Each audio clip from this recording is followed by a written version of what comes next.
Shalom, selamat malam jemaat Tuhan yang dikasihi oleh Tuhan Yesus Kristus. Saat ini kita kembali akan renungkan kebenaran firman Tuhan. Sebelum kita merenungkan kebenaran firman Tuhan, mari kita berdoa.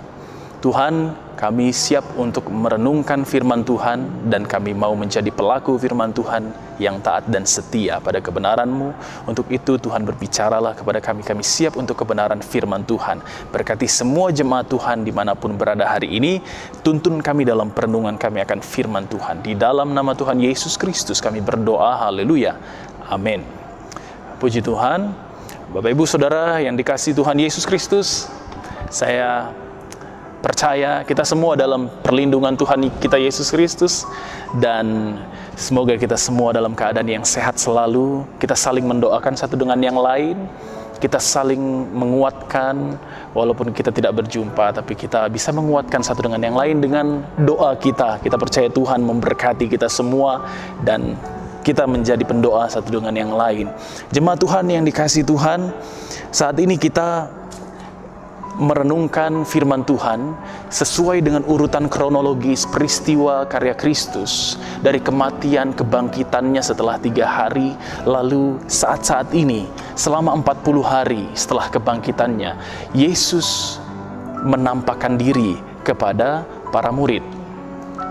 Dan ini adalah peristiwa yang juga sama pentingnya, bahkan ini peristiwa yang menentukan sekali untuk para rasul dan kita, karena setelah kebangkitan Yesus banyak sekali memberikan pengajaran, peneguhan, dan Yesus menganggap perlu sekali ada peneguhan, perjumpaan dengan murid-muridnya sesudah kematian. Orang bisa berpikir, kalau Yesus Tuhan, kalau dia sudah mati dan dia memang harus bangkit pada hari yang ketiga, bangkit dan langsung naik ke sorga, untuk apa lagi dia harus repot-repot berjumpa dengan murid-muridnya? Untuk apa lagi Yesus harus repot-repot menampakkan diri? Untuk apa lagi 40 hari? Untuk apa lagi? Yesus tinggal bangkit dan naik ke sorga, selesai. Dan tinggal dia suruh malaikatnya informasikan kepada semua orang di dunia bahwa aku sudah bangkit dan aku sudah naik ke sorga. Tetapi semua yang terjadi, semua yang dicatat oleh Alkitab, kita percaya tidak ada yang tidak punya tujuan. Semua ada maksud dan tujuannya, termasuk penampakan Yesus kepada para muridnya setelah dia bangkit, sebelum dia naik ke surga. Kita akan melihat apa tujuan Tuhan Yesus menampakkan diri kepada para murid. Mari kita membuka Injil Yohanes pasal yang ke-20, ayat 3 sampai ayat yang ke-10. Injil Yohanes pasal 20 ayat 3 sampai ayat yang ke-10. Saya membacakan ayat firman Tuhan ini untuk kita. Maka berangkatlah Petrus dan murid yang lain ke kubur. Keduanya berlari bersama-sama, tetapi murid yang lain itu berlari lebih cepat daripada Petrus, sehingga lebih dulu sampai di kubur.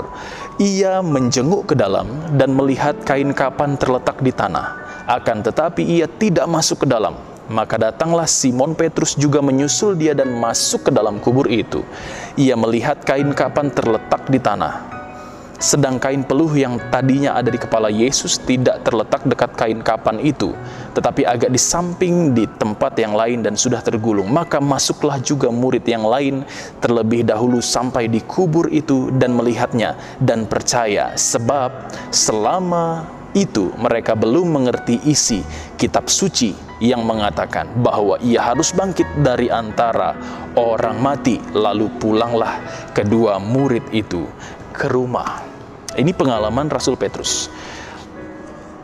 Rasul Petrus akhirnya memutuskan untuk pergi sendiri melihat langsung ke dalam kubur Yesus. Setelah dia mendengarkan informasi dari 2 sumber yang berbeda. Yang pertama, dia mendengar dari Maria Magdalena dan rekan-rekannya yang pergi ke kubur pagi-pagi benar dan berjumpa dengan malaikat Tuhan.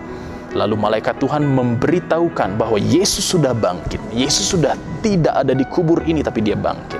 Dan Maria pun kembali pulang berjumpa dengan Petrus dan kawan-kawan, ke-11 rasul, dan memberikan informasi. Tetapi Alkitab mencatat, mereka belum percaya pada informasi yang diberikan oleh Maria Magdalena dan kawan-kawan.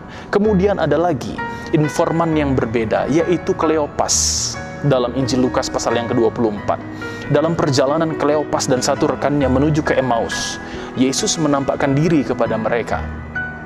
Lalu Yesus memberitahukan bahwa dia sudah bangkit dari antara orang mati, dan Kleopas pun dan rekannya kembali pergi kepada Petrus memberitahukan. Tetapi sekali lagi Petrus pun belum percaya. Petrus dan para rasul belum percaya dengan informasi dari informan yang kedua. Maka Petrus memutuskan untuk pergi sendiri ke kubur itu, dan dia melihat. Tetapi di sini Petrus pun belum percaya tentang kebangkitan Yesus. Dari pembacaan yang kita baca tadi, ayat yang ke-9, sebab saya baca dari ayat yang ke-8, maka masuklah juga murid yang lain yang lebih dahulu sampai ke kubur itu dan melihatnya dan percaya. Jadi Petrus dan murid yang lain, Alkitab tidak menyebutkannya, melihat betul-betul ke kubur Yesus dan mereka percaya. Percaya di sini bukan percaya pada kebangkitan Yesus, tetapi mereka percaya bahwa mayat Yesus tidak ada. Tadinya mereka ragu dengan berita Maria Magdalena yang memberitahukan mayat Tuhan tidak ada di kubur. Dia tidak percaya mayat itu hilang, apalagi kebangkitan. Dia menjenguk ke dalam kubur dan dia memastikan, oh benar, ternyata kubur itu kosong. Benar, ternyata Yesus sudah tidak ada, mayat Yesus sudah tidak ada di dalam kubur itu. Percaya Petrus, dia percaya. Tetapi apakah dia sudah percaya bahwa Yesus bangkit? Ternyata belum. Nah, inilah tujuan Yesus untuk menampakkan diri kepada para murid, pada Petrus dan kawan-kawan rasul yang lain, adalah untuk meneguhkan iman mereka, untuk menggenapi firman Tuhan. Pembacaan yang kita lihat tadi, ternyata Petrus dan kawan-kawan belum mengerti kitab suci. Jadi Yesus memutuskan untuk menampakkan diri kepada rasul-rasul adalah untuk meneguhkan iman mereka. Selama ini mereka tahu kitab suci, mereka mendengarkan kitab suci, mereka membaca kitab suci. Walaupun tidak seperti kita hari ini punya kitab suci dan kita ada di rumah masing-masing, ada di gadget kita masing-masing. Waktu itu para murid, orang-orang yang menyembah Allah, tidak punya textbook yang bisa dibawa pulang. Mereka mendengarnya di pembacaan-pembacaan dalam ibadah-ibadah yang diselenggarakan di sinagog-sinagog. Dan itu modal mereka untuk mengerti, mengenal kitab suci. Mereka mendengarkan. Jadi mereka mendengar kitab suci. Lalu Yesus melihat mereka belum percaya kepada kebangkitan. Mereka masih meragu-ragukannya. Jadi mereka belum mengerti kitab suci sehingga mereka meragukan Yesus bangkit. Maka Yesus pun memberikan, yang pertama, dia berikan pembuktian. Jadi untuk meneguhkan iman para rasul, Yesus memberikan pembuktian. Mari kita melihat Injil Lukas. Injil Lukas pasal yang ke-24 ayat 38 sampai 43. Firman Tuhan demikian. Injil Lukas pasal 24 ayat 38 sampai 43. Akan tetapi ia berkata kepada mereka, "Mengapa kamu terkejut dan apa sebabnya timbul keraguan-raguan di dalam hati kamu? Lihatlah tanganku dan kakiku. Aku sendirilah ini. Rabalah aku dan lihatlah, karena hantu tidak ada daging dan tulangnya seperti yang kamu lihat ada padaku." Sambil berkata demikian, ia memperlihatkan tangan dan kakinya kepada mereka. Ini yang pertama, Yesus berikan bukti fisiknya. Dia tunjukkan fisiknya. Lalu ayat 41, dan ketika mereka belum percaya, ternyata mereka belum percaya juga, Yesus sudah tunjukkan ini. Karena girangnya dan masih heran, berkatalah ia, Yesus berkata lagi kepada mereka, "Adakah padamu makanan di sini?" Lalu mereka memberikan kepadanya sepotong ikan goreng. Ia mengambilnya dan memakannya di depan mata mereka. Yesus memberikan bukti fisik 1-2 kali. Yang pertama, murid-murid belum percaya. Yang kedua, Yesus memberikan tanda secara fisik dia makan. Dia menunjukkan bahwa Yesus memang betul-betul bangkit dengan tubuhnya. Nah, ini yang Yesus tunjukkan. Dia berikan pembuktian. Setelah dia berikan pembuktian, dia menjelaskan tentang penggenapannya atas nubuatan kitab suci. Mari kita lanjutkan pembacaan kita. Ayat 44. Ia berkata kepada mereka, inilah perkataanku yang telah kukatakan kepadamu ketika aku masih bersama-sama dengan kamu, yakni bahwa harus digenapi semua yang ada tertulis tentang aku dalam kitab Taurat Musa dan kitab Nabi-Nabi dan kitab Mazmur. Yesus menjelaskan kepada para murid bahwa dia telah dinubuatkan tentang peristiwa-peristiwa yang terjadi, baik kelahirannya, kematiannya, kebangkitannya, telah dinubuatkan oleh para nabi, dan Yesus menggenapkan kitab suci bahwa peristiwa yang terjadi benar telah dinubuatkan oleh para nabi. Taurat Musa, dari Kejadian, Keluaran, Imamat, Bilangan, Ulangan, kitab para nabi, nabi-nabi yang Tuhan pakai untuk menulis kitab bagi umat Tuhan, berbicara kepada umat Tuhan. Bahkan kitab Mazmur, syair yang ditulis oleh tokoh-tokoh Alkitab. Maka itu semua, Yesus katakan, semua tulisan kitab suci itu berbicara tentang Yesus. Maka Yesus menggenapi kitab suci. Dia menggenapi nubuatan yang dinubuatkan oleh para nabi yang dulu sudah berbicara atas nama Tuhan. Dan memang ternyata Alkitab yang kita pegang ini adalah cerita tentang Yesus. Ini adalah menjadi informasi yang paling lengkap, akurat, sempurna untuk kita bisa mengenal Tuhan Yesus dari kitab suci. Kemarin saya sudah berbicara kepada pemuda MTV dalam pelayanan khotbah untuk pemuda. Alkitab ini adalah history. History, kalau kita search di kamus bahasa Inggris, artinya adalah sejarah. Tapi kalau kita coba membedah kata history, his artinya dia, menunjuk kepada dia. Story, sejarah, kisah, cerita. History artinya cerita tentang dia. Siapa satu-satunya pribadi yang diceritakan di dalam Alkitab adalah dia, Tuhan. Tuhanlah yang dibicarakan di dalam Alkitab ini. Yesus adalah Tuhan. Yesus adalah Allah. Maka dialah yang dibicarakan oleh Alkitab. Alkitab bukan berbicara tentang Musa, bukan berbicara tentang Daud, sekalipun nama mereka dan cerita tentang hidup mereka dicatat dalam Alkitab. Atau Alkitab bukan fokus pada orang-orang yang sembuh dari sakit, bebas dari kerasukan setan. Bukan, tetapi Alkitab ini fokus utamanya adalah tentang Yesus Kristus.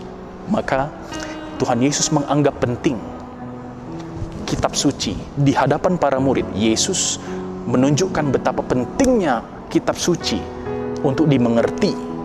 Jadi para murid, mereka sudah punya pengetahuan tentang kitab suci. Mereka mendengar kitab suci, isi dari kitab suci. Tetapi yang belum mereka miliki adalah pengertian. Sehingga Yesus katakan, mereka belum mengerti akan kitab suci. Dan Yesus menjelaskan kepada mereka, mau meneguhkan iman mereka. Cara Yesus meneguhkan iman mereka, yang pertama tadi Yesus berikan pembuktian secara fisik bahwa memang betul akulah, Yesuslah yang bangkit, yang ada di depan kamu. Yesus berkata, Yesus meyakinkan mereka. Kemudian setelah dia menunjukkan bukti fisiknya, dia menjelaskan tentang firman Tuhan dari kitab Taurat Musa, artinya dari Kejadian, sampai kitab para nabi, sampai kitab-kitab syair, Mazmur, dan semua kitab dia jelaskan untuk memberitahukan bahwa dialah yang dibicarakan, dinubuatkan oleh kitab suci.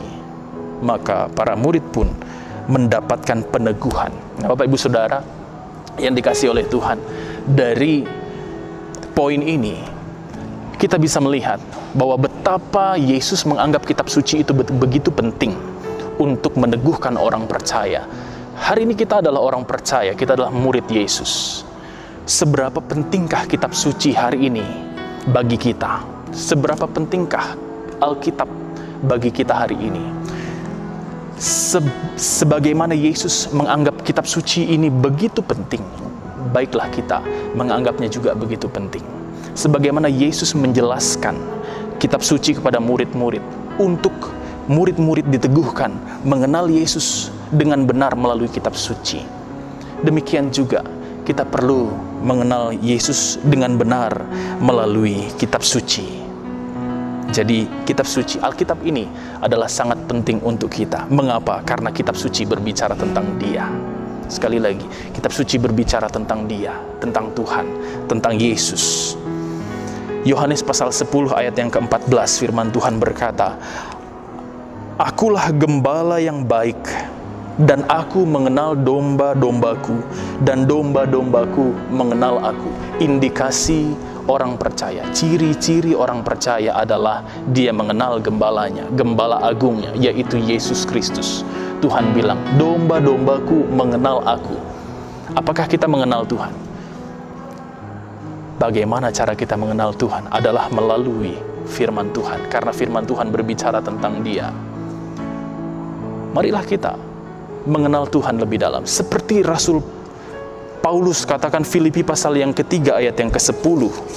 Filipi pasal 3 ayat yang ke-10, firman Tuhan berkata, "Yang ku kehendaki ialah mengenal Dia dan kuasa kebangkitannya dan persekutuan dalam penderitaannya, di mana aku menjadi serupa dengan Dia dalam kematiannya, supaya," ayat 11, "supaya aku akhirnya beroleh kebangkitan dari antara orang mati." Yang ku kehendaki ialah mengenal Dia. Rasul Paulus berkata, yang dia kehendaki adalah mengenal Yesus Kristus. Mari kita menganggap Alkitab ini penting, karena memang penting sekali. Karena melalui Alkitab kita mengenal Yesus. Melalui Alkitab kita mendapatkan pendalaman, penghayatan tentang Yesus Kristus. Bapak Ibu Saudara yang dikasihi oleh Tuhan Yesus, saat ini marilah kita bersama-sama mengenal Yesus melalui kitab suci. Bagaimana cara kita menganggap Alkitab ini penting? Apakah disimpan baik-baik, dibungkus baik-baik, disimpan dalam lemari, atau dijaga supaya tidak kumal, tidak lecek gitu ya? Bukan seperti itu. Cara kita menganggap Alkitab ini penting adalah dengan membacanya setiap hari, setiap saat, setiap waktu kita bisa mendapatkan kesempatan membaca Alkitab. Alkitab sudah ada dalam genggaman kita, di handphone kita, smartphone kita, sudah ada. Dan setiap waktu ada kesempatan buat kita untuk membacanya. Membaca Alkitab adalah untuk membuat kita semakin mengenal Tuhan. Ini yang pertama. Yesus Kristus menampakkan diri kepada para murid untuk meneguhkan iman para murid. Dan Dia meneguhkan iman para murid melalui pembuktian fisik dan menjelaskan tentang penggenapan akan kitab suci yang digenapkan oleh Dia. Kemudian yang kedua kita bisa melihat Yesus menunjukkan dirinya kepada Kleopas. Mari kita membuka Injil Lukas pasal 24. Kita lihat kembali Injil Lukas tadi, ayat yang ke-27 dan 32. Ayat 27, firman Tuhan berkata, "Lalu Yesus menjelaskan kepada mereka apa yang tertulis tentang Dia dalam seluruh kitab suci, mulai dari kitab-kitab Musa dan segala kitab nabi-nabi." Ayat 32, kata mereka seorang kepada yang lain, "Bukankah hati kita berkobar-kobar ketika Ia berbicara dengan kita di tengah jalan, dan ketika Ia menerangkan kitab suci kepada kita?" Ternyata Kleopas dan rekan seperjalanannya mengalami perjumpaan dengan Yesus, dan ketika Yesus menjelaskan tentang firman Tuhan kepada mereka, hati mereka merasa berkobar-kobar. Saya menyelidiki, menganalisa kata berkobar-kobar ini. Ternyata itu adalah kata yang berbentuk pasif. Dan saya menawarkan terjemahan berkobar-kobar atau dikobarkan. Jadi mereka bisa berbicara. Bukankah hati kita dikobarkan ketika Ia berbicara dengan kita? Siapa yang mengobarkan hati mereka? Yesus. Maka Yesus menampakkan diri, menunjukkan diri kepada para murid. Dia ingin mengobarkan hati para muridnya. Dia ingin memberikan gairah rohani kepada para muridnya. Mengapa Yesus ingin memberikan gairah, membangkitkan gairah rohani? Karena para murid waktu itu sedang berduka cita. Tentu saja baru 3 hari Yesus meninggalkan mereka, mati di kayu salib, dan mereka melihat dengan mata kepala mereka sendiri Yesus disalib, bahkan sampai dikuburkan, dan itu menjadi duka cita. Bagaimana rupa orang yang berduka cita? Tentunya mereka muram, murung, sedih, dan tidak bersemangat.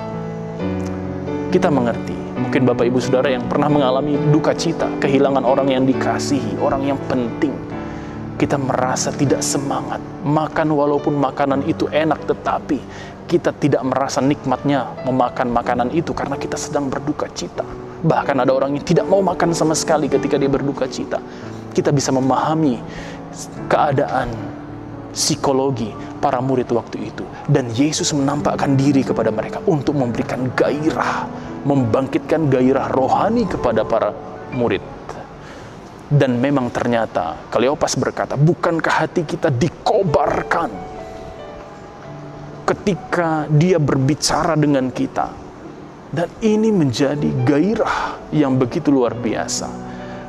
Kita melihat juga ketika Tuhan Yesus menampakkan diri kepada rasul-rasul, dan akhirnya mereka percaya, mereka yakin Yesus yang bangkit, sekalipun Thomas pernah meragukannya. Thomas berkata, aku tidak akan percaya sebelum aku mencucukkan jariku ke bekas paku yang ada di tangannya. Lalu Yesus pun menunjukkan kepada Thomas, Thomas, silakan, buktikanlah. Lalu Thomas pun meletakkan tangannya, meraba bekas luka Yesus, dan Thomas pun percaya. Lalu Yesus berkata, engkau melihat, maka engkau percaya. Berbahagialah orang yang tidak melihat namun percaya. Kata berbahagia dari kata makarios. Berbahagia inilah kebahagiaan yang ilahi, kebahagiaan yang kekal sifatnya, kebahagiaan yang hanya bisa didapat ketika kita mengalami pengalaman rohani. Yesus berkata, orang yang percaya akan kebangkitan Yesus adalah orang yang berbahagia, orang yang punya gairah rohani. Jemaat yang dikasihi oleh Tuhan, kalau kita adalah orang yang percaya kepada kebangkitan Tuhan Yesus Kristus, maka kita adalah orang-orang yang punya gairah rohani. Kita tetap sukacita, tetap semangat untuk menyembah Tuhan, sekalipun kita dalam keterbatasan.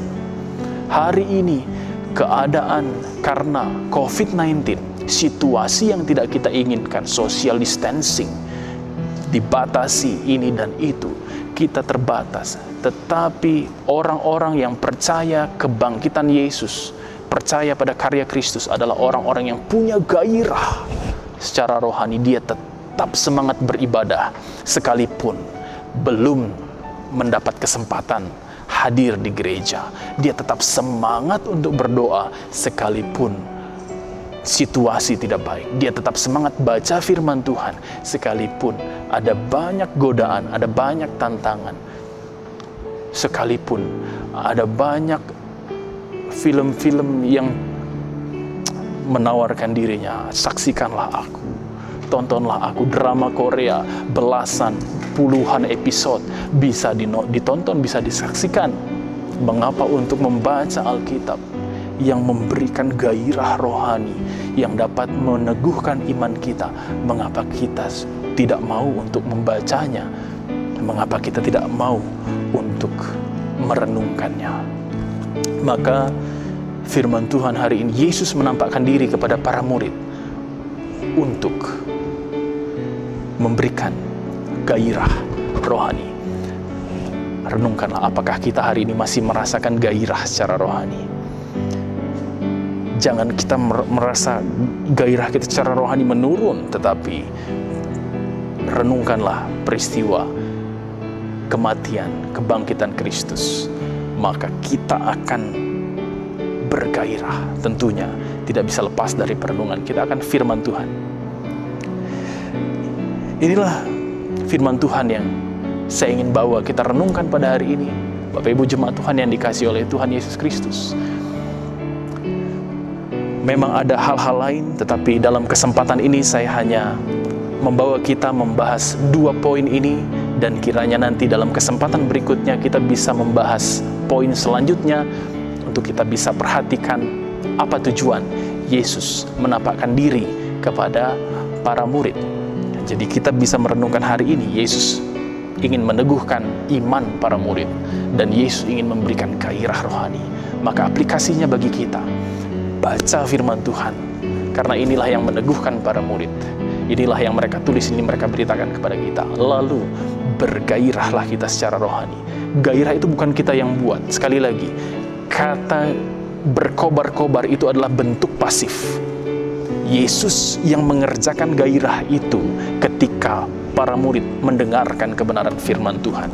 Maka kita baca firman Tuhan, maka Yesus yang akan bekerja untuk mengobarkan hati kita, memberikan gairah bagi kita, membangkitkan semangat kita, sehingga sekalipun apapun keadaan kita, kita tetap bersemangat ikut Tuhan, kita tetap bersemangat mengiring Tuhan, kita tetap bisa melakukan firman Tuhan, kita tetap bisa bersuka cita sekalipun keadaan tidak mendukung kita bersuka cita, kita tetap bisa berkata puji Tuhan sekalipun banyak orang hari ini mengeluh.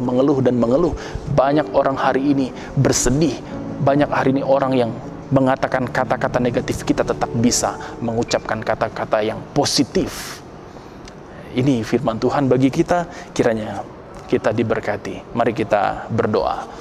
Tuhan, terima kasih, kami bersyukur untuk renungan firman Tuhan saat ini. Tuhan memberkati kami semua dan mampukan kami untuk melakukan firman Tuhan. Tuhan teguhkan iman kami seperti Tuhan teguhkan hati para murid. Dan Tuhan juga memberkati kami, bangkitkan gairah hidup kami, karena kami percaya Tuhan bekerja dengan luar biasa untuk membangkitkan gairah rohani kami. Dan kami punya semangat selalu menyala-nyala. Hari ini kami ada di rumah untuk terus membangkitkan iman kami. Tuhan juga bekerja di rumah kami, sehingga kami tetap bisa semangat dimanapun kami berada. Yang ada di kos hari ini, di mana saja Tuhan, kami tetap bersemangat untuk fokus pada Tuhan. Dan kami percaya Tuhan selalu memberikan kami kekuatan setiap hari. Terima kasih Bapa, ini firman Tuhan. Kami bersyukur di dalam nama Tuhan Yesus Kristus. Haleluya. Amin. Amin. Tuhan memberkati kita semua. Shalom.